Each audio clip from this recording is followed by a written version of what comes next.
അങ്ങനെ ഞങ്ങൾ ഗോവയിലേക്ക് സ്റ്റാർട്ട് ചെയ്യണം കേട്ടോ.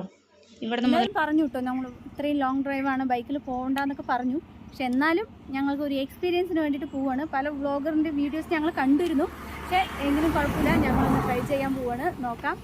ഞങ്ങൾ പാലക്കാട് നിന്നാണ് ടാക്സിയിൽ ഇറങ്ങിയത്. ഇവിടെ ചേച്ചിയുടെ വീടായതുകൊണ്ട് വയനാട്ടിൽ നിന്നാണ് ഇപ്പോൾ ഈ വീഡിയോ എടുക്കുന്നത്, വയനാട്ടിൽ നിന്നാണ്. അപ്പോൾ ഞങ്ങൾ ഇടയ്ക്കിടയ്ക്ക് ഫുള്ളായിട്ട് വീഡിയോ എടുക്കാൻ ചെയ്യാൻ പറ്റില്ല, എങ്കിലും ഇടയിലിടയിൽ വീഡിയോ ഞാൻ എന്തായാലും ചെയ്യുന്നതാണ്. എന്തായാലും ഈ എക്സ്പീരിയൻസ് നിങ്ങളുമായിട്ട് ഞാൻ ഷെയർ ചെയ്യാൻ ആഗ്രഹിക്കുന്നു. അപ്പോൾ ഓക്കെ, ബൈ. യാത്ര തുടങ്ങുന്നത് സുൽത്താൻ ബത്തേരി നിന്നാണ് കേട്ടോ. സുൽത്താൻ ബത്തേരി, ബീനാച്ചി റോഡ്, തോൽപ്പെട്ടി, പിന്നെ അവിടെ നിന്ന് വരുന്ന ഒരു ചെക്ക് പോസ്റ്റ് വരുന്നുണ്ട്. അവിടെ തോൽപ്പെട്ടി ചെക്ക് പോസ്റ്റാണ് വരുന്നത്. ആ ചെക്ക് പോസ്റ്റ് കഴിഞ്ഞാൽ അവിടെ കർണാടക ബോർഡറാണ്. കർണാടക എന്ന് പറയുന്നത് ഞാൻ എത്ര നോക്കിയിട്ടും കഴിയുന്നില്ല, കാരണം അത് നീണ്ട് കിടക്കുക. ഈ എവിടെയാണോ കർണാടക ബോർഡർ വരുന്നതെന്ന് നമ്മളിങ്ങനെ ഓരോ സ്റ്റെപ്പ് എത്തുമ്പോഴും ഞാൻ ഓരോ ബോർഡും ഇങ്ങനെ വായിക്കുക, എവിടെ എത്തി എന്നുള്ളത്. പക്ഷേ കർണാടക എന്ന് പറയുന്നത് വലിയൊരു സംസ്ഥാനം കേട്ടോ. അത് ഒരിക്കലും നമുക്കത് പറയാൻ പറ്റില്ല, അത്രയും വലിയ നീണ്ടു കിടക്കുന്ന ഒരു സംസ്ഥാനമാണ്. പിന്നെ നമ്മൾ പോണ റൂട്ട് എന്ന് പറയുന്നത് പിന്നെ ഫോറസ്റ്റ് കേട്ടോ. കർണാടക ബോർഡർ അങ്ങോട്ട് കഴിഞ്ഞ് കഴിഞ്ഞാൽ ഫോറസ്റ്റാണ്, കാട് ഏരിയയാണ്. ഞങ്ങൾ ഇറങ്ങിയത് രാവിലെ ഒരു 10:20 വീട്ടിൽ നിന്ന് ഇറങ്ങിയത്. വീട്ടിൽ നിന്ന് ഇറങ്ങിയത് കൊണ്ട് അവിടെ ഇടയിൽ പോയി ഞങ്ങളിവിടെ ബീനാച്ച് കഴിഞ്ഞ് തോൽപ്പെട്ടിക്ക് എത്താറാകുമ്പോൾ നല്ല മഴയുണ്ടായിരുന്നു. അവിടെയൊക്കെ ഓക്കെ, പകൽ സമയം ആയതുകൊണ്ട് നമ്മളിങ്ങനെ കയറി നിന്നും ഒക്കെയാണ്. കർണാടക ബോർഡർ താണ്ടി നമ്മൾ കർണാടക ബോർഡർ എത്തുന്നതിന് മുന്നേ ആയിരുന്നു മഴ കേട്ടോ. മഴ കയറിയപ്പോൾ കുറച്ചിങ്ങനെ കയറിയൊക്കെ നിന്നു, പക്ഷേ നമ്മളത് മെയിൻറ്റെയിൻ ചെയ്യാതെ പോയി. ഇത് ഇരുട്ടത്തൊന്നും രാത്രിയിലൊന്നും സഞ്ചരിക്കാൻ പറ്റില്ല, കാരണം വന്യമൃഗങ്ങളും കാര്യങ്ങളൊക്കെ വരുന്ന ഏരിയയാണ്.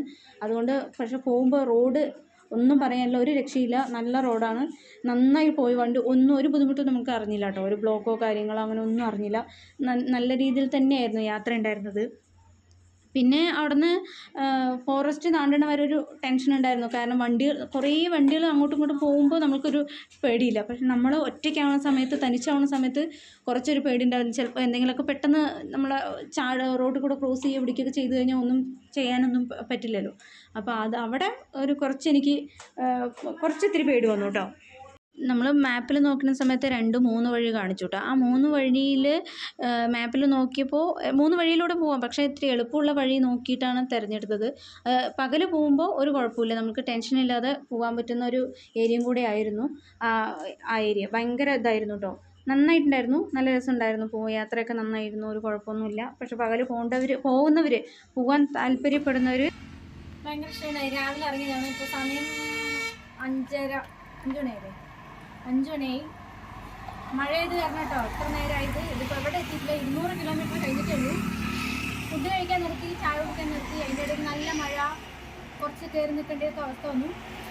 അതുകൊണ്ട് ഇനിയും ഉണ്ട് ഇനി ഒരുപാട് ദൂരം പോകാൻ പറ്റുമെന്ന് അറിയില്ല. എവിടെയെങ്കിലും ഒന്ന് സ്റ്റേ ചെയ്യണമെന്ന്, എന്നിട്ട് ഇനി ബാക്കി നാളെ ഒന്ന് തുടരുള്ളൂ.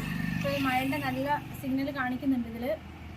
അപ്പോൾ അത്രേ ഉള്ളൂ. അപ്പോൾ ഇനിയും ഇടയ്ക്കിടയ്ക്ക് വീഡിയോ ചെയ്യാം. ഭയങ്കര ക്ഷീണമായിട്ടോ, നല്ല ടയർഡായി.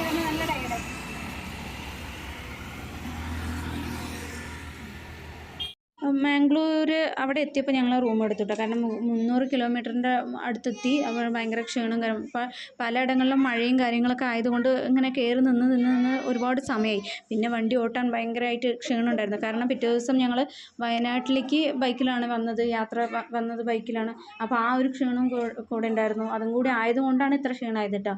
ഇല്ലെങ്കിൽ ഒരേടി ഇങ്ങനെ പോയേനെ. അപ്പോൾ ഇവിടുത്തെ റൂം എടുത്ത് വെക്കേറ്റ് ചെയ്യാണ്. പിറ്റേ ദിവസത്തേക്ക് ഞങ്ങൾ വെക്കേറ്റ് ചെയ്തിട്ട് ഞങ്ങൾ സ്റ്റാർട്ട് ചെയ്യാൻ പോവാണ്. റൂം എടുക്കാതിരുന്നാലും പറ്റില്ലായിരുന്നു. അപ്പോൾ അതുകൊണ്ട് ഇനിയുള്ള വീഡിയോസും നമ്മൾ പലതായിട്ട് ഇങ്ങനെ ഇടയ്ക്കിടയ്ക്ക് ഇനിയുള്ള വീഡിയോസ് കണ്ടിന്യൂസ് ആയിട്ട് നമുക്ക് വീഡിയോ എടുക്കാൻ പറ്റില്ല. ഉള്ള വീഡിയോ നമ്മൾ അഡ്ജസ്റ്റ് ചെയ്തിട്ടാണ് കേട്ടോ. ഇതിൽ ഫുൾ വീഡിയോ ആയിട്ട് എടുത്തിട്ടില്ല, എന്നാലും കുറച്ചായിട്ട് എടുത്തിരിക്കുന്നത്. ഇവിടെ നിന്ന് അങ്ങോട്ട് പോണതെന്ന് പറയുന്നത് നമ്മുടെ ത്രാസി ബീച്ചാണ് കേട്ടോ അത് കാണുന്നത്. Full trashy beach. അത് ലോങ് ടൈം നീണ്ടു നിൽക്കുന്നുണ്ട് ഈ ബീച്ച്. ഒരുപാട് നേരം കാണാനുണ്ട്. പക്ഷേ നമുക്കിവിടെ നിർത്തി കഴിഞ്ഞാൽ നമ്മുടെ സമയം ഒരുപാട് പോകും. നമ്മൾക്ക് ഒരേ ഒരു ടാർഗറ്റ്, നമുക്ക് 605 കിലോമീറ്റർ അവിടെ എത്തണം. 12 മണിക്കൂറാണ് നമുക്ക് സമയം കാണിച്ചത്. പക്ഷേ ഒരിക്കലും നമുക്ക് അവിടെ 12 മണിക്കൂറിൽ എത്താൻ പറ്റിയില്ല. എങ്കിലും നമുക്ക് ഈ ഒരു 605 കിലോമീറ്റർ അവിടെ എത്തണം എന്നുള്ളത് ആ ഒരു ടാർഗറ്റ് വെച്ചിട്ടാണ് നമ്മൾ ഇവിടുന്ന് ഇറങ്ങി. അതുകൊണ്ട് ഈ ബീച്ചിൽ ഇറങ്ങിയില്ല. ഞങ്ങൾ തിരിച്ചു വരുന്ന സമയത്ത് കയറാമെന്ന് വിചാരിച്ചു. അങ്ങനെയാണ് നമ്മളിവിടുന്ന് സ്റ്റാർട്ട് ചെയ്തത് കേട്ടോ. പക്ഷേ ഇതിന് ആവശ്യമുള്ള വീഡിയോസൊക്കെ നമ്മൾ എടുത്തിട്ടുണ്ട്. പിന്നെ മംഗലാപുരം ഇതിപ്പോൾ എടുത്തത് മംഗലാപുരത്ത് നിന്ന് വണ്ടി എടുത്തു. പിന്നെ നമുക്ക് ഫുഡ് കഴിക്കണം. ഫുഡ് കഴിക്കാൻ നമ്മൾ ചിലപ്പോൾ ഒരു ഉടുപ്പി കണ്ടു ഉടുപ്പി ഹോട്ടലിൽ കയറി ബ്രേക്ക്ഫാസ്റ്റൊക്കെ കഴിച്ചിട്ടാണ് യാത്ര തുടങ്ങിയത് കേട്ടോ. പിന്നെ ഉടുപ്പി വഴി കേട്ടോ പോണത്. ഉടുപ്പി കഴിഞ്ഞിട്ട് ഗോകർണം വഴി നമ്മൾക്ക് എത്തേണ്ട സ്ഥലം എന്ന് പറയുന്നത് മെയിനായിട്ട് അവിടെ മഡ്ഗോൺ എന്ന് പറഞ്ഞ സ്ഥലമാണ്. അവിടേക്കാണ് എത്തേണ്ടത്. അപ്പോൾ നമ്മൾ പോണ സമയത്ത് ഈ ബീച്ച് കാണുന്ന കുറേ ബീച്ചുകളാണ് കേട്ടോ. പോകുന്നിടത്തൊക്കെ നമ്മൾ മാപ്പിൽ നോക്കുന്ന സമയത്ത് ഫുൾ സൈഡ് ബീച്ചാണ്. പിന്നെ പോകുന്ന ഇടങ്ങളിൽ ഭയങ്കര നല്ല എന്താ പറയുക, സ്ഥലങ്ങളൊക്കെ കാണാൻ ഭയങ്കര നല്ല ഭംഗിയൊക്കെ ഉണ്ടായിരുന്നു കേട്ടോ. പോകുമ്പോൾ നല്ല രസം. പിന്നെ ഒന്നും പറയാനില്ല കേട്ടോ. ഇവിടെ നിന്ന് വിട്ട് കഴിഞ്ഞ് നമ്മുടെ കേരളം വിട്ട് കഴിഞ്ഞപ്പോഴാണ് റോഡിൻ്റെ കാര്യം നമ്മൾ അറിയുന്നത്. റോഡ് ഒന്നും പറയാനില്ല, ഒരു രക്ഷയില്ല. അടിപൊളി റോഡ്. നമുക്ക് എങ്ങനെ വേണമെങ്കിലും ഇരുട്ടത്ത് എങ്ങനെ വേണമെങ്കിലും ഓടാം. അതേപോലെ ഉണ്ട് കേട്ടോ. നല്ല ഹൈവേ ആണ്, നല്ല രസമുണ്ട്. പക്ഷെ നമ്മുടെ ഇതുപോലത്തെയൊക്കെ റോഡുകളാണ് നമ്മുടെ കേരളത്തിൽ നിന്നുണ്ടെന്നുണ്ടെങ്കിൽ അടിപൊളിയാവും കേട്ടോ. ഇതുപോലെയൊക്കെ വരണം എന്നൊരു ആഗ്രഹങ്ങളൊക്കെ ഉണ്ട്. പക്ഷേ നടക്കുമെന്നറിയില്ല. ഇനി നമ്മൾ കണ്ടുകൊണ്ടിരിക്കുന്നത് മലയോര പ്രദേശങ്ങളാണ് കേട്ടോ. ദൂരെ നിന്ന് കാണുമ്പോൾ അത്രയും ലോങ് എന്നാണ് നമ്മളിപ്പോൾ ഈ വീഡിയോ ഞാൻ എടുത്തുകൊണ്ടിരിക്കുന്നത്. നല്ല ഒന്നും പറയാനില്ല, നല്ലതാണ്. ഫസ്റ്റത്തെ ഒരു യാത്ര ആയതുകൊണ്ട് ആ ഒരു ആകാംക്ഷയും കാര്യങ്ങളൊക്കെ ഉണ്ട്. ഞങ്ങൾക്ക് അവിടെ കിട്ടിയത് കോൾവ ബീച്ചിൻ്റെ അടുത്ത് തന്നെ ഒരു റൂം കിട്ടി കേട്ടോ. റൂം നോക്കി അവിടെ നിന്ന് ജനൽ നമ്മൾ തുറന്നു കഴിഞ്ഞാൽ കാണുന്ന ഒരു വ്യൂ ആണ്. അത് അടുത്ത് തന്നെ നമുക്ക് റൂം കിട്ടിയതുകൊണ്ട് വളരെയധികം നന്നായി. അങ്ങനെ ഞങ്ങൾ ആ റൂമിൽ നിന്ന് ഫ്രഷായി ഞങ്ങൾ താഴേക്ക് ഇറങ്ങി. ഇങ്ങനെ ഒന്ന് കാണാമെന്ന് വിചാരിച്ചു. അപ്പോഴാണ് ക്ലബിൻ്റെ ഒരു ഇത് കണ്ടത്. അപ്പോൾ നമ്മൾ ക്ലബ്ബിലേക്ക് എന്താണെന്ന് അറിയാൻ വേണ്ടിയിട്ട് ഒരു ആകാംക്ഷ കൊണ്ട് കയറിയത് കേട്ടോ. നല്ലതായിരുന്നു. അങ്ങനെ അത് കഴിഞ്ഞിട്ട് നമ്മൾ കുറച്ചേ ഇറങ്ങിയുള്ളൂ. പിറ്റേ ദിവസം നമ്മൾ ഉറങ്ങി വെച്ച് ഭയങ്കര ക്ഷീണവും കാര്യങ്ങളൊക്കെ ആയിരുന്നു. അങ്ങനെ നമ്മൾ അവിടെ നിന്ന് ഇറങ്ങി ബീച്ചൊക്കെ ഒന്ന് കണ്ടു. അവിടെ നിന്ന് എന്താണ് സംഭവങ്ങളൊക്കെ കോൾവ ബീച്ചൊക്കെ ഒന്ന് കണ്ടു ഇറങ്ങി. നല്ലതായിരുന്നു. പറയുന്നത് കോൾവ ബീച്ചിൽ വലിയ തിരക്കും കാര്യങ്ങളൊന്നും കണ്ടില്ല കേട്ടോ. കാരണം അത് സീസൺ അല്ലാത്തത് കൊണ്ടാണോ എന്നറിയില്ല. മഴയുടെ ഒരു മൂടലൊക്കെ ഉള്ളത് കൊണ്ട് അതും അങ്ങനെ കുറച്ച് അത്ര ആളുകളൊന്നും ഉണ്ടായിരുന്നില്ല. ഞങ്ങൾ അങ്ങനെ അവിടെ നിന്ന് കണ്ടു, ഇഷ്ടപ്പെടുകയൊക്കെ ചെയ്തു. ഞങ്ങൾക്ക് നല്ലതായിരുന്നു കേട്ടോ, ഒന്നും പറയാനൊന്നുമില്ല. പിന്നെ ഞങ്ങൾ അപ്പുറത്ത് പോകുന്നത് നേരെ പോയത് ഞങ്ങൾ ബാഗ ബീച്ചിലേക്കാണ് കേട്ടോ. ബാഗ ബീച്ച് എന്താണെന്ന് അറിയാൻ വേണ്ടിയിട്ട് അതൊരു ആകാംക്ഷ കൊണ്ട് നമ്മളത് കാണാൻ വേണ്ടിയിട്ടാണ് ബാഗ ബീച്ചിലേക്ക് പോകുന്നത്. ആ ഏരിയ എന്ന് പറയുന്നത് ശരിക്കും പാർട്ടിയുടെ ഇത് കണ്ടുകൊണ്ടിരിക്കുന്നത് പകലാണ്. പക്ഷേ കണ്ടത് നൈറ്റാണ്. ഫുള്ള് എന്താ പറയുക, ഫുള്ള് പാർട്ടിയാണ്. ഒക്കെ എല്ലാ ഷോപ്പുകളിലും DJ ആണ്. DJ മ്യൂസിക് ഇട്ടിട്ട് ഫുള്ളായിട്ടാണ് കേട്ടോ. നമുക്കത് ഓട്ടോമാറ്റിക് അതിൽ കൂടെ പോകുമ്പോൾ തന്നെ നമ്മൾ അറിയാതെ ഡാൻസ് ഇങ്ങനെ കളിച്ചു പോകും. അപ്പോൾ അതുപോലെ DJ ഒക്കെ ഇട്ടിട്ടുള്ളതാണ്. നമ്മളിത് പകൽ നോക്കാൻ വേണ്ടി പോവുകയാണ്. എന്താണ് ബാഗ ബീച്ച് എങ്ങനെയാണെന്ന് അറിയാം. ഇവിടെ ബാഗ ബീച്ചിൽ എപ്പോഴും കേട്ടോ, പകലും നൈറ്റും ഫുള്ള് തിരക്കാണ്. അവിടെ എപ്പോഴും സീസണൊന്നുമില്ല. ഇവിടെ ഫുള്ളാണ്. എല്ലാം വരുന്ന ടൂറിസ്റ്റുകളും കാര്യങ്ങളും എല്ലാവരും വരുന്നത് ഈ ബാഗ ബീച്ചിലാണ്. കൂടുതലായിട്ടും ഇവിടെയാണ് എല്ലാവരും ടൈം സ്പെൻഡ് ചെയ്യുന്നത് ഇവിടെയാണ്. അപ്പോൾ ഇവിടെയാണ് കാണാനുള്ളതൊക്കെ. നൈറ്റ് ക്ലബ്ബും പാർട്ടിയും എല്ലാം ഇവിടെയാണ് കാണാനുള്ളത്. അതുകൊണ്ട് ഞങ്ങളങ്ങനെ ബാഗ ബീച്ചിലേക്ക് ഇറങ്ങുന്ന ഒരു സംഭവമാണിത് കാണുന്നത്. ഞങ്ങൾ പോകുന്നത് സമയം ഉച്ച സമയമാണ് കേട്ടോ. ഇത് കണ്ടുകൊണ്ടിരിക്കുന്ന ഉച്ച സമയമാണ്. അപ്പോൾ ഞങ്ങളിതൊന്ന് കണ്ടിട്ട് കയറിയിട്ട് വൈകിട്ട് കാണാമെന്ന് വിചാരിച്ചിട്ടാണ് പോയത്. പക്ഷേ അവിടെ നിങ്ങോട്ട് കയറാൻ തോന്നിയില്ല. കാരണം നല്ലതായിരുന്നു, കുറേ ആൾക്കാരും കാര്യങ്ങളൊക്കെ ഉണ്ടായിരുന്നു.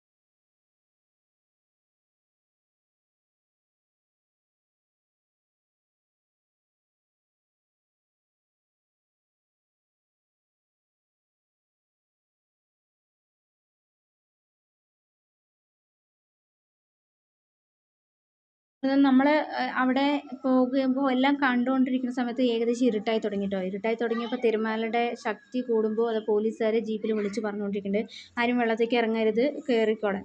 ഇത് ഇപ്പോൾ കണ്ടുകൊണ്ടിരിക്കുന്ന നൈറ്റിലെ കാര്യമാണ് കേട്ടോ. നൈറ്റാണ്. നൈറ്റ് ഇങ്ങോട്ട് ഒരു ഇരുട്ടാവുമ്പോഴേക്കും എല്ലാ ഷോപ്പുകളിലും ലൈറ്റ് അറേഞ്ച്മെൻറ്റ് കാര്യങ്ങളൊക്കെ ചെയ്തു. DJ ആണ്, മ്യൂസിക് ഇട്ടു, ഒക്കെ ചാടുകളും പിടിക്കലുണ്ട്. ആ ഫ്രണ്ടിലിരിക്കുന്ന കസേരകളൊക്കെ എല്ലാം ഡ്രിങ്കിങ് ആട്ടോ. ഓരോ നമ്മൾ ഈ ഹോട്ടലിലൊക്കെ ആൾക്കാർ ഇങ്ങനെ വിളിക്കില്ലേ, നമ്മൾ ഭക്ഷണം റെഡി ആയിട്ടുണ്ടെന്ന് പറയുന്ന പോലെ.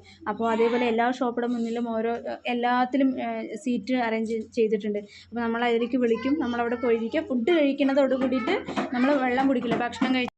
അപ്പോൾ അങ്ങനെ നമ്മൾ നൈറ്റൊക്കെ കണ്ടു. ഭയങ്കര ക്ഷീണം കേട്ടോ. മണലിൽ കൂടെയൊക്കെ നടന്ന് പകൽ വണ്ടിയിൽ വന്നതിന് ക്ഷീണവും കാര്യങ്ങളൊക്കെ ആയി. അതൊക്കെ ആയി ഇങ്ങനെ കറങ്ങി എടുത്തു, നടന്ന് മതിയായി, ക്ഷീണമൊക്കെ ആയി. നമ്മൾ ക്ലബ്ബിലൊക്കെ കയറി ഒക്കെ ഒന്ന് കണ്ടു, ഡാൻസൊക്കെ ഒന്ന് കളിച്ച് ടയേർഡും ആയി. അങ്ങനെ ഞങ്ങളങ്ങനെ റൂമിലേക്ക് പോകാനുള്ളൊരു സെറ്റപ്പ് നോക്കണം കേട്ടോ. കാരണം നാളെ ഞങ്ങൾക്ക് ഓൾഡ് ഗോവയിലേക്ക് പോകാനുള്ളതാണ്. അപ്പോൾ നമ്മളങ്ങനെ ഇവിടുന്ന് റൂമിലേക്ക് പോവുകയാണ്. പിന്നെ നമ്മൾ സ്റ്റാർട്ട് ചെയ്യുന്നത് ഓൾഡ് ഗോവയ്ക്കാണ്. പിറ്റേ ദിവസമാണ് നമ്മൾ റൂമിലൊക്കെ ഉറങ്ങി എണീച്ച് നമ്മൾ ഫ്രഷായി പിന്നെ നേരെ വിടുന്നത് ഓൾഡ് ഗോവയ്ക്കാണ്. ഓൾഡ് ഗോവയിൽ പ്രത്യേകിച്ച് കാണാമെന്ന് പറയുന്നത് സെൻറ്റ് ഫ്രാൻസിസ് സേവിയറിൻ്റെ ഒരു 1500 വർഷം പഴക്കമുള്ളൊരു ചർച്ചുണ്ട്. അപ്പോൾ അത് കാണണം. അതിൻ്റെ ഉള്ളിൽ പോയി കഴിഞ്ഞാൽ ഒരുപാട് കാണാനൊക്കെ ഉണ്ട്. വീഡിയോ എടുക്കാനൊന്നും പറ്റിയില്ല. ആ കാഴ്ചകളൊക്കെ കണ്ട് ഞങ്ങൾ തിരിച്ചു വരുന്ന സമയത്താണ് അവിടെ കുറച്ച് കുട്ടികൾ ക്രിക്കറ്റ് കളിക്കുന്നു കേട്ടോ. അപ്പോൾ ഒന്നും നോക്കിയില്ല, അവിടെ നിന്നിട്ട് നമ്മളൊന്ന് കളിക്കാമെന്ന് വിചാരിച്ചിട്ട് അവരുടെ കൂടെ കയറി. അപ്പോൾ അവർക്ക് നമ്മൾ മലയാളം സംസാരിച്ചിട്ട് അവരോട് ചോദിക്കുന്നുണ്ട്. അപ്പോൾ ആ കുട്ടികൾക്ക് ഭയങ്കര ആശ്ചര്യം. എന്താ സംഭവം ചേച്ചി, ദീദി എന്നാട്ടോ വിളിക്കുന്നത്, ദീദിൻ്റെ സ്ഥലം എവിടെയാണെന്നൊക്കെ ചോദിച്ചു. അപ്പോൾ നമ്മൾ പറഞ്ഞു അങ്ങനെ കേരള. അവർക്ക് ഭയങ്കര സന്തോഷം. നമ്മൾ വീഡിയോ എടുക്കുന്നത് കണ്ടപ്പോൾ ഇത് എവിടെ ഇടാനാണ്, യൂട്യൂബറാണോ വ്ളോഗറാണോ അങ്ങനെയാണ്. അപ്പോൾ ഞങ്ങൾ പറയുകയൊക്കെ ചെയ്തു, ഞങ്ങൾ ആദ്യമായിട്ടാണ് വരുന്നത്, ഞങ്ങൾ ആദ്യമായിട്ട് എടുക്കുകയാണ് എന്നൊക്കെ പറഞ്ഞു. അവർക്കും ഭയങ്കര സന്തോഷം. അവർ ഫോണിലൊക്കെ അടിച്ച് നോക്കി, അവർ ഫോട്ടോസൊക്കെ എടുത്തു കേട്ടോ. ഫോട്ടോസൊക്കെ എടുത്ത് ഞങ്ങൾ ക്രിക്കറ്റ് കളിക്കാൻ വേണ്ടി പോയതാണ്. അവിടെ പോയിട്ട് ക്രിക്കറ്റൊക്കെ കളിച്ചു അവരുടെ കൂടെ. കളിയൊക്കെ കഴിഞ്ഞിങ്ങനെ തിരിച്ചിങ്ങനെ ഇറങ്ങി വരുന്ന സമയത്താട്ടോ അവിടെ ഒരു സ്തൂപം കണ്ടു ശിവജിയുടെ. അപ്പോൾ അവിടെ നിർത്തിയിട്ടൊരു ഫോട്ടോ എടുത്തു. ഫോട്ടോ എടുത്തിട്ട് നല്ല മഴക്കാറുണ്ടായിരുന്നു, വാൾമിന്നുണ്ടായിരുന്നു, നല്ല വാൾമിന്നലും ഇടി ഉണ്ടായിരുന്നു. അപ്പോൾ നമ്മളവിടെ കൂടുതൽ നേരം നിൽക്കാൻ പറ്റിയില്ല. അങ്ങനെ ഞങ്ങൾ അവിടെ നിന്ന് വേഗം പെട്ടെന്ന് റൂമിലേക്ക് വരികയാണ് ചെയ്തത്. വേറെ എവിടെയും കറങ്ങാനൊന്നും. അങ്ങനെ അന്ന് വൈകുന്നേരം ഞങ്ങൾ വേറെ ബീച്ചിലേക്ക് പോയിട്ടോ. അഞ്ചനം ബീച്ച് എന്ന് പറഞ്ഞൊരു സ്ഥലത്തേക്ക് പോയി. അവിടെയും കാണാൻ ഏകദേശമൊക്കെ ബീച്ചുകളെല്ലാം ഏകദേശമൊക്കെ ഒരേപോലെ തന്നെയാണ്, ഒന്നും പറയാനൊന്നുമില്ല. എല്ലാവിടെയും പാർട്ടിയും കാര്യങ്ങളൊക്കെ ആയിട്ട് അവിടെയും കുറേ നേരം ടൈം സ്പെൻഡ് ചെയ്തു. നമ്മൾ അടിച്ചു പൊളിച്ചു. കുറേ എന്താ പറയുക, കുറേ വ്യത്യസ്തമായിട്ടുള്ള ആൾക്കാരെ കാണാൻ പറ്റി എന്നുള്ളതാണ് അവിടെ പോയപ്പോൾ ഉണ്ടായ ഒരു സംഭവം. ഒരു കാഴ്ചകൾ അപൂർവം എന്ന് പറയാനൊന്നുമില്ല കേട്ടോ. എല്ലാവരും ഇവിടെ നിന്ന് പറയുന്നത് കേട്ടത് ഗോവ എന്തോ ആണെന്നാണ്. പക്ഷേ ഗോവയിൽ ഞങ്ങൾ പോയപ്പോൾ അങ്ങനെയൊന്നും അപൂർവങ്ങളായിട്ടുള്ള ആൾക്കാരിനെയൊന്നും അങ്ങനെയൊന്നും കാണാനുള്ള ഒരു ഇതൊന്നുമില്ല. എല്ലാവരിനെ പോലെ തന്നെ മോഡേൺ ഡ്രസ്സും കാര്യങ്ങളും അങ്ങനെ എന്നൊക്കെയാണ് നമ്മളൊന്ന് പറഞ്ഞ് കേട്ടിട്ടുള്ളത്. പക്ഷെ അങ്ങനെയൊന്നുമില്ല. ഇംഗ്ലീഷുകാരനൊന്നും അധികമായിട്ട് കാണാൻ പറ്റില്ല. കാരണം അത് നമ്മളിപ്പോൾ